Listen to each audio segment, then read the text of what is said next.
আসসালামু আলাইকুম, welcome back to Munia Rasna's kitchen. আজকে তৈরি করে দেখাবো 2টা ভ্যানিলা পাউন্ড কেক, তাও আবার মাত্র 3টা ডিম দিয়ে। তো এত সুন্দর সফট স্পঞ্জি কেক হয় যা আপনারা রেসিপিটি না দেখলে বুঝতে পারবেন না।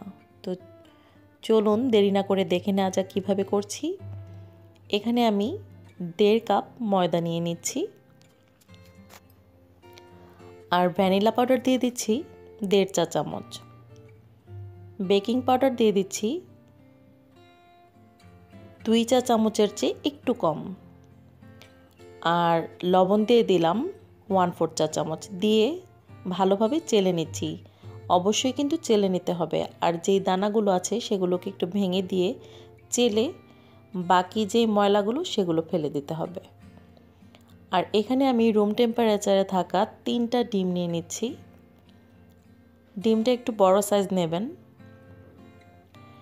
এখন আমি ডিমটাকে ইলেকট্রিক বিটার দিয়ে বিট করে নিচ্ছি। আমি এখানে 3/4 কাপ চিনি দিয়েছি, আর এভাবে সাইড থেকে চিনিগুলো মাঝখানে এনে দিচ্ছি আর একটু চেক করে নিচ্ছি চিনির দানা আছে কিনা। চিনির দানা কিন্তু একদমই থাকা যাবে না, চিনির দানা যেন পুরোপুরি গলে যায় সেদিকে লক্ষ্য রাখতে হবে। তো ভালোভাবে বিট করে নিলাম।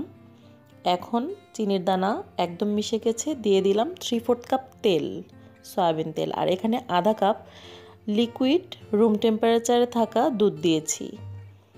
আর এখানে সামান্য একটু ফুড কালার দিচ্ছি, এটা অপশনাল, আমি দেখার সৌন্দর্যের জন্য দিচ্ছি। খুব সুন্দর দেখা যায় কালারটা কেকটা যখন তৈরি হয়, সে কারণে দিয়েছি।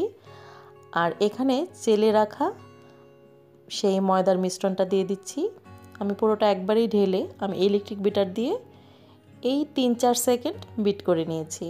বেশি কিন্তু বিট করা যাবে না, ময়দা দেওয়ার পর অল্প একটু বিট করতে হবে। আর আমি 2টা 9 ইঞ্চি আর 8 ইঞ্চি মোল্ডে তেল ব্রাশ করে কাগজ বিছিয়ে নিয়েছি, আর 2টার মধ্যেই আমি ঢেলে নিচ্ছি। আমি আজকে 2টা কেক তৈরি করব, একটা 9 ইঞ্চি মোল্ড, একটা 8 ইঞ্চি মোল্ড।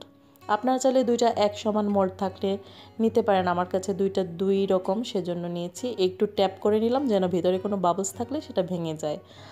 আর প্রিহিটেড ওভেনে 170 ডিগ্রিতে আমি 30 মিনিট বেক করে নিচ্ছি। তো 30 মিনিট পর খুব সুন্দরভাবে ফুলে গেছে দেখুন। এখন আমি ওভেন থেকে বের করে নিচ্ছি। এটা কিন্তু চুলোতেও তৈরি করা যায়। তো দেখে নিচ্ছি কাঠি দিয়ে, একদম ক্লিন হয়েছে। তো হয়ে গেছে কেকটা। এখন উপরে আমি একটু অরেঞ্জ জেলি ব্রাশ করে নিচ্ছি। আপনারা চাইলে সুগার সিরাপ ব্রাশ করতে পারেন, তবে অরেঞ্জ জেলি যখন ব্রাশ করা হয় তখন খুব সুন্দর একটা ঘ্রাণ আসে, খেতেও খুব ভালো লাগে। তো আমি গরম গরমে কেটে নিচ্ছি, আপনারা ঠান্ডা করে কাটবেন। তো দেখুন কত সুন্দর 2টা পাউন্ড কেক তৈরি হয়ে গেল মাত্র 3টা ডিম দিয়ে। এটা টি টাইম কেক, আপনারা চায়ের সাথে খেতে পারেন। চায়ের সাথে খেতে খুবই ভালো লাগে কেকটা। দর্শক দেখুন, একটু দেখাচ্ছি কতটা স্পঞ্জি হয়েছে কেকটা, আর একটু ভেঙে দেখাচ্ছি কতটা সফট এবং স্পঞ্জি হয়েছে। আশা করি আজকের এই কেক রেসিপিটি ভালো লেগেছে। ভালো লাগলে অবশ্যই চ্যানেলটিকে সাবস্ক্রাইব করে পাশেই থাকবেন। আর আজকের মতো এখানেই বিদায় নিচ্ছি। আল্লাহ হাফিজ।